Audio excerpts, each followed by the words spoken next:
what were the things? Because the outcome is what you need to understand from the beginning. What is it that you want? Not just, hey, I just want to earn all this money. Do you want more freedom? Do you want more time for yourself? Do you want to spend more time with loved ones? So those are kind of really important as well. Do you want to spend time on the beach?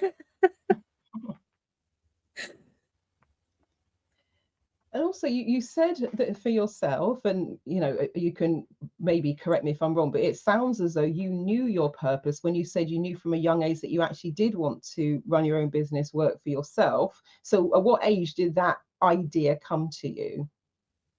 I was 19. Right, 19. So, for somebody who's sitting here watching, they might be 19, they might be 29, they might be 59, they might be 79. My oldest client, I think, was 90 something.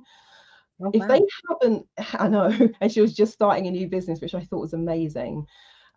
If somebody is listening and they didn't have that thing where at the age of 19 they already knew what they wanted to do and how they wanted to do it, what would you say about finding your purpose? Any tips, insights can you give about that? I think first of all, I always think about what is your gift? What talent do you currently have that comes naturally and easy to you? Are you passionate about that?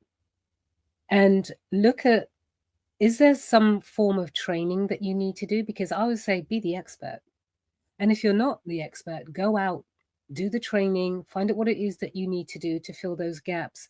Or if you need to have other people, who are collaborating with you, do get that done. And then look at researching what it is that you want to do. Is it something that's feasible? Is it something that could really take off? And sometimes, I mean, I always think it's good to do that first. If you can have a bit of money behind you. Now, I'm probably the person who, um, I just don't bother about that. I just go for it. And it's happened that, things have just have rolled in, whether that's God or, whether it's, things that have been manifesting in my life. And so I've never been scared of starting something without any money. And I'm talking about, backing for the bank and so on. Now, you may have an idea where you need to have that, fair enough.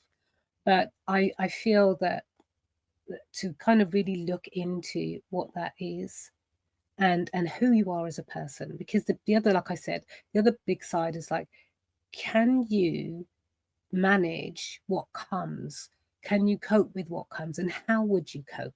How would you do that? Because it is about your responses as well. I know a lot of people who've kind of gone back to work, um, and some hadn't been in business for very long. They underestimated what some of these things were. Absolutely. And you've mentioned it a few times. So before we just sort of maybe sum up, and if there are any kind of other key things you want to share and also key takeaways, you've mentioned fear a number of times and being scared. And the way you describe it, you sound somewhat fearless in that you're just going to go for it regardless. You've got the idea, you're going to put it into practice, you're going to get the skills that you need, and then off you go.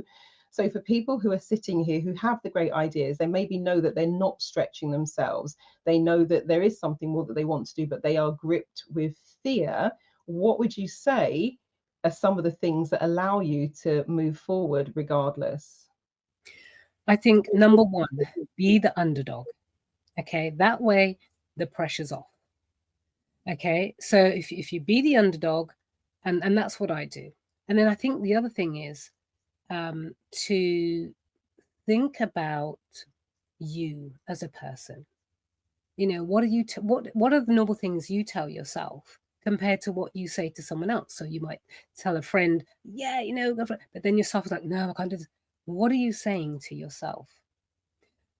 I literally say that great things happen. Every Wednesday I say, yeah, great things gonna happen today. Every day I say, great things gonna happen today. And so when it does, it's a plus. And I think to be expectant.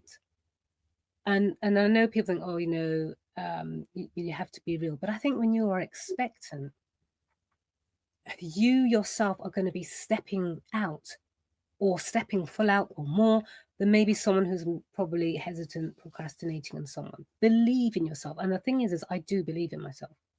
And I think that's important as well. So like I said, if you have a good skill, you have a good talent, and there is that confidence part. And sometimes you may need to work with someone who's either a mentor or a coach specialist in that field to help you with the confidence. Because like I said, not everybody has the confidence, but it's good to sometimes work with someone who can actually help you with those things.